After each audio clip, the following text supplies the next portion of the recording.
Selamat datang kembali. Hari ini kita akan membahas sesuatu yang mungkin terasa familiar, tapi dari sudut pandang yang sama sekali baru. Anda memberikan kami beberapa catatan dari buku A Taxonomy for Learning, Teaching, and Assessing. Ini kan versi revisi dari taksonomi Bloom yang terkenal itu ya. Oke, dan misi kita kali ini cukup spesifik. Kita nggak akan bahas semuanya, tapi kita akan fokus ke satu bagian yang menurut saya paling fundamental, dimensi pengetahuan. Ternyata tahu sesuatu itu nggak sesederhana yang kita kira. Ada levelnya, ada jenisnya. Dan memahami ini, katanya, bisa jadi kunci untuk belajar apapun secara lebih efektif. Betul banget. Ini seperti mengubah resolusi kamera kita dari, katakanlah, standar menjadi 4K. Pertanyaan yang diajukan buku ini bukan lagi sekedar apa yang saya pelajari, tapi yang jauh lebih penting. Jenis pengetahuan seperti apa yang sedang saya bangun di kepala saya. Dan ini berlaku buat semua orang loh, bukan cuma guru atau murid. Oke, mari kita bedah deh. Di catatan Anda ini disebutkan ada sebuah tabel taksonomi yang punya 2 dimensi. Ini yang membuatnya beda dari versi lama kan? Bisa dijelaskan sedikit soal 2 dimensi ini sebelum kita menyelam lebih dalam? Tentu. Jadi, coba bayangkan sebuah tabel.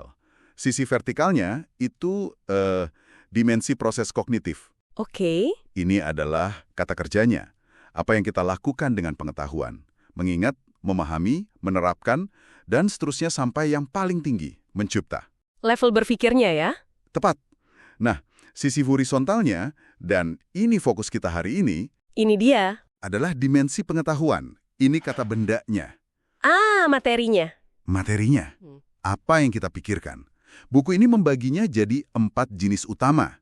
Faktual, konseptual, prosedural, dan metakognitif. Interaksi antara apa yang kita tahu dan bagaimana kita memikirkannya, ini yang bikin kerangka ini kuat banget. Oke, 4 jenis pengetahuan. Kita mulai dari mana nih enaknya? Mungkin yang paling dasar dulu ya, yang paling sering kita temui di sekolah, yang isinya kebanyakan hafalan. Tepat sekali. Kita mulai dari yang pertama, pengetahuan faktual. Ini adalah elemen-elemen dasar, potongan-potongan informasi yang terisolasi, fondasi dari segalanya. Penulisnya membagi ini jadi 2 hal spesifik. Pertama, pengetahuan terminologi. Terminologi? Oke. Ini kosakata khusus suatu bidang. Misalnya istilah mitokondria dalam biologi. Atau simbol nada dalam musik. Jadi ini bahasanya ya, kalau mau ngobrol soal biologi, ya harus tahu dulu istilah-istilahnya. Persis. Lalu yang kedua adalah pengetahuan detail dan elemen spesifik. Ini fakta-fakta konkret yang bisa berdiri sendiri. Nama pahlawan, tanggal proklamasi, ibu kota negara. Hal-hal yang biasa muncul di kuis cepet gitu. Betul. Yang sering kita lihat di kartu pengingat. Oke, jadi ini level dasar. Fakta, nama, tanggal. Sejujurnya, ini yang sering kita anggap sebagai belajar di sekolah kan? Menghafal buat ujian. Tapi di catatan Anda ini ada bahaya besar kalau kita berhenti di sini. Sebuah jebakan yang disebut pengetahuan inert. Apa maksudnya itu? Nah, Anda langsung ke intinya. Pengetahuan inert atau pengetahuan mandul itu masalah utamanya. Ini informasi yang Anda hafal, yang ada di kepala Anda, tapi nggak bisa Anda gunakan untuk apapun dalam situasi nyata. Oh, oke. Anda bisa hafal semua nama komponen mesin mobil, tapi pas mobilnya mogok, Anda bingung harus ngapain. Fakta-fakta itu cuma duduk di sana, nggak nyambung dan nggak fungsional. Wah, itu kena banget. Rasanya kayak punya dapur penuh bahan makanan terbaik. Tepung premium, telur organik, coklat Belgia. Tapi kita nggak tahu cara bikin kue. Kita cuma punya bahan mentahnya aja. Analogi yang sempurna. Dan itulah mengapa kita butuh jenis pengetahuan kedua, yaitu pengetahuan konseptual. Kalau faktual itu bahan-bahannya, konseptual itu pemahaman tentang ilmu di balik memasak. Di sini mulai menarik. Ini bukan lagi soal potongan terpisah, tapi tentang gimana semua bahan itu saling berhubungan dan bereaksi. Ini soal gambaran besarnya. Tepat. Buku ini mendefinisikannya sebagai hubungan timbal balik antara elemen-elemen dasar dalam struktur yang lebih besar. Ini pengetahuan soal pola, prinsip, dan sistem. Penulisnya bagi lagi jadi 3 tingkatan. Yang pertama itu soal pengetahuan klasifikasi dan kategori. Mengelompokkan ya? Betul, kita mengelompokkan ide-ide serupa biar dunia lebih masuk akal. Misalnya, tahu bedanya mamalia dengan reptil, atau bedain genre musik rock, pop, sama jazz. Ini langkah pertama buat merapikan informasi di kepala kita. Jadi ini kayak bikin folder di otak kita. Tanpa folder itu, semua file cuma berserakan di desktop. Oke, jadi setelah kita bisa mengelompokkan, apa level selanjutnya? Tepat sekali, folder itu penting.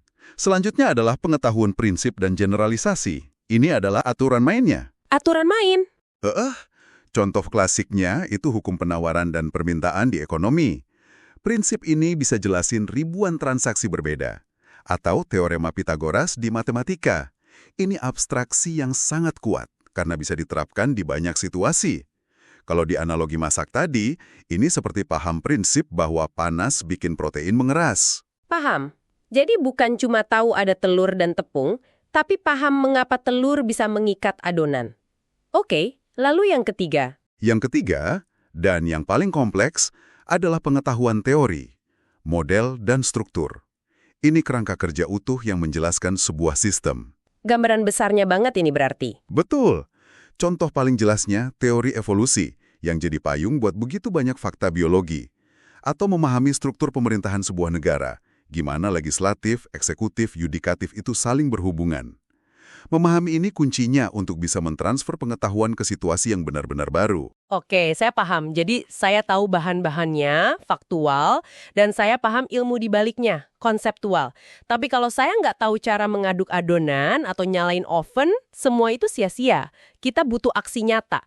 Disitulah pengetahuan prosedural masuk, kan? Persis. Itu membawa kita ke jenis ketiga yang sangat praktis, pengetahuan prosedural. Sederhananya, ini adalah pengetahuan tentang cara melakukan sesuatu. Ini resepnya, tekniknya, keterampilannya. Langkah-langkahnya. Betul. Subtipe pertamanya yang paling konkret. Keterampilan dan algoritma spesifik. Coba bayangin langkah-langkah pembagian bersusun di matematika, atau cara melakukan servis yang benar dalam tenis. Ini serangkaian instruksi yang kalau diikuti dengan benar, hasilnya bisa diprediksi. Kayak resep kue yang paling dasar, ikuti aja langkah 1, 2, 3, dan kuenya kemungkinan besar jadi. Tepat. Lalu ada subtipe kedua yang sedikit lebih luas, teknik dan metode spesifik. Ini lebih dari sekedar algoritma. Contohnya, metode ilmiah, sebuah pendekatan sistematis untuk investigasi. Oh, oke. Atau teknik wawancara dalam jurnalisme. Ini pendekatan terstruktur, tapi hasilnya nggak selalu sama. Butuh penyesuaian.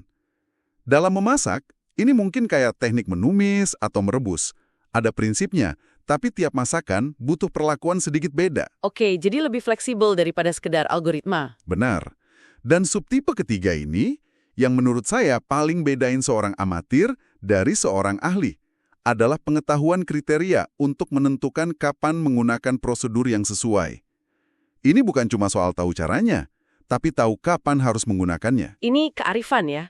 Semacam, intuisi yang terbangun dari pengalaman. Tepat sekali. Ini kearifan praktis. Seperti montir berpengalaman. Dia bukan cuma punya banyak kunci pas, tapi dia bisa lihat satu baut dan langsung tahu harus pakai kunci ukuran berapa, tanpa coba satu-satu. Itulah pengetahuannya. Buku ini kasih contoh kapan harus menerapkan hukum kedua Newton dalam soal fisika. Kembali ke analogi dapur, ini seperti koki yang tahu kapan harus mengecilkan api cuma dengan dengar suara minyak di wajan. Atau tahu bahwa adonan perlu sedikit lebih banyak air hari ini karena udaranya lebih kering. Analogi yang sempurna. Itulah bedanya pemula dengan ahli. Dan sekarang kita sampai pada jenis keempat, yang oleh buku ini ditambahkan sebagai inovasi besar yang nggak ada di taksonomi aslinya. Pengetahuan metakognitif. Wah, ini istilahnya meta banget ya, berpikir tentang cara berpikir. Selama ini saya cuma fokus pada apa yang harus dipelajari, tapi jarang banget berhenti sejenak buat mikirin bagaimana cara saya belajar yang paling efektif. Dan itulah inti dari metakognisi. Sumber ini mendefinisikannya sebagai pengetahuan tentang kognisi secara umum, serta kesadaran dan pengetahuan tentang kognisi diri sendiri. Ini kuncinya untuk jadi pembelajar mandiri. Anda jadi manajer bagi proses belajar Anda sendiri. Tunggu dulu, ini kedengarannya rumit sekali. Berpikir tentang cara berpikir. Apakah ini nggak malah bikin kita jadi terlalu banyak mikir dan akhirnya nggak belajar sama sekali? Kenapa kita nggak bisa langsung belajar aja? Pertanyaan bagus, dan itu kritik yang wajar. Tapi sebenarnya, ini justru bikin kita lebih efisien. Tanpa metakognisi, kita mungkin pakai strategi belajar yang sama untuk semua hal, padahal nggak efektif. Oh iya juga ya. Kayak mencoba memalu sekrup. Metakognisi itu kesadaran untuk berhenti sejenak dan bilang, tunggu, mungkin saya butuh obeng buat ini. Ada 3 bagian penting di sini. Yang pertama adalah pengetahuan strategis. Ini pengetahuan Anda soal berbagai strategi belajar dan memecahkan masalah. Misalnya Anda tahu kalau buat memahami teks yang rumit, bikin ringkasan itu lebih efektif daripada cuma baca ulang. Oke. Atau Anda tahu cara pakai jembatan keledai buat menghafal daftar. Ini kotak peralatan mental Anda. Jadi ini soal tahu ada banyak alat belajar yang berbeda. Tepat. Yang kedua adalah pengetahuan tentang tugas kognitif. Ini pemahaman Anda soal tuntutan dari berbagai tugas. Anda sadar misalnya bahwa mengingat kembali informasi untuk ujian esai itu jauh lebih sulit daripada sekedar ngenalin jawaban di soal pilihan ganda. Betul. Jadi, Anda akan belajar dengan cara yang beda. Anda tahu tugas mana yang butuh fokus tinggi dan mana yang bisa sambil lalu. Ini semacam memetakan medan perang sebelum mulai belajar ya, tahu apa yang akan dihadapi. Benar. Dan yang terakhir, mungkin yang paling personal dan kuat, adalah pengetahuan diri. Ini kesadaran akan kekuatan dan kelemahan Anda sendiri sebagai pembelajar. Wah, yang bagian pengetahuan diri ini terasa personal sekali. Saya jadi mikir, saya sadar betul kalau saya jago memulai proyek baru dan ngumpulin ide, kekuatan, tapi lemah banget dalam menyelesaikannya sampai tuntas dan merhatiin detail, kelemahan. Apa kesadaran kayak gitu termasuk pengetahuan metakognitif juga? Tentu saja, itu contoh yang sangat bagus.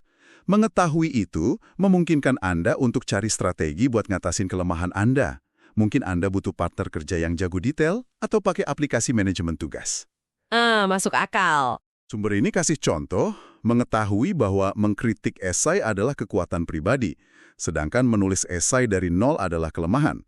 Kejujuran intelektual dengan diri sendiri ini sangat transformatif. Jadi kalau kita rangkum dengan analogi koki tadi, faktual itu bahan-bahannya, konseptual itu ilmu panggang-memanggangnya, prosedural itu resep dan tekniknya, maka metakognitif ini adalah intuisi koki itu sendiri.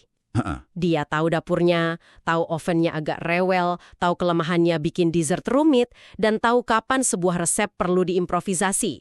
Dia manajer dari dapurnya sendiri. Persis, Anda merangkumnya dengan sempurna. Jadi, setelah kita membedah keempat jenis ini, apa artinya semua ini bagi kita sebagai pembelajar? Kenapa pembedaan ini begitu penting? Poin kuncinya seperti yang kita singgung di awal adalah untuk memerangi pengetahuan inert. Pembelajaran yang bermakna, yang benar-benar nempel dan bisa ditransfer ke situasi baru, terjadi ketika kita secara aktif bangun jembatan antara keempat jenis pengetahuan ini. Kita nggak bisa cuma punya satu. Harus semuanya ya? Betul. Anda mulai dengan fakta, faktual, lalu Anda harus hubungkan itu ke dalam sebuah kerangka yang lebih besar, konseptual. Setelah paham konsepnya, Anda harus belajar gimana menerapkannya dalam praktek, prosedural. Dan sepanjang proses itu, Anda harus terus-menerus mengamati diri sendiri. Apakah cara belajar saya ini sudah efektif? Strategi apa yang paling cocok buat saya? Metakognitif? Itu dia. Semuanya saling terkait. Jadi ini pada dasarnya ngasih kita sebuah peta jalan, sebuah checklist yang lebih canggih. Saat mempelajari topik baru, kita nggak lagi cuma mikir, apakah saya sudah hafal? Kita bisa tanya ke diri sendiri serangkaian pertanyaan yang jauh lebih kuat. Benar. Apakah saya hanya menghafal terminologi, faktual, atau saya benar-benar paham gimana konsep-konsep ini saling terkait, konseptual? Terus, bisa nggak saya pakai pengetahuan ini untuk melakukan atau menyelesaikan sesuatu, prosedural? Dan yang terpenting, strategi apa yang paling efektif bagi saya pribadi untuk mempelajari semua ini, metakognitif? Ini rasanya mengubah kita dari penumpang pasif menjadi pengemudi aktif dalam perjalanan belajar kita sendiri. Itulah tujuannya, memberikan kendali kembali kepada si pembelajar. Hari ini kita baru mengupas satu dari 2 dimensi dalam kerangka kerja yang luar biasa ini, dimensi pengetahuan. Kita telah melihat bahwa belajar itu jauh lebih kaya daripada sekedar mengingat fakta. Ini tentang membangun sebuah struktur pengetahuan yang kompleks, fungsional, dan yang terpenting, berguna di dunia nyata. Sebagai pemikiran penutup, ada satu perbedaan penting yang dibuat oleh penulisnya. Perbedaan antara konten materi pelajaran dan pengetahuan. Oh, Konten itu adalah apa yang disajikan kepada Anda, di buku, di video, dalam kuliah. Itu bahan mentahnya. Tapi pengetahuan adalah apa yang Anda secara aktif bangun di dalam pikiran Anda. Dari bahan mentah tersebut, pengetahuan bukanlah sesuatu yang ditransfer, melainkan sesuatu yang dikonstruksi. Jadi pengetahuan itu bukan barang jadi yang kita terima ya? Sama sekali bukan. Jadi, saat Anda belajar sesuatu berikutnya, coba deh perhatikan proses konstruksi ini. Tanyakan pada diri Anda, bagaimana saya mengubah konten ini menjadi pengetahuan yang bermakna bagi saya? Proses apa yang sedang terjadi di pikiran saya? Apakah saya sedang mencoba menghubungkan fakta baru ini dengan sebuah konsep yang sudah saya pahami? Atau apakah saya sedang mempraktikkan sebuah prosedur baru dan menyadari kapan itu berhasil dan kapan tidak? Itulah inti dari pembelajaran sejati. Sebuah pertanyaan yang sangat bagus untuk direnungkan. Bagaimana kita secara aktif membangun, bukan hanya menerima. Terima kasih telah bergabung dalam pembahasan ini.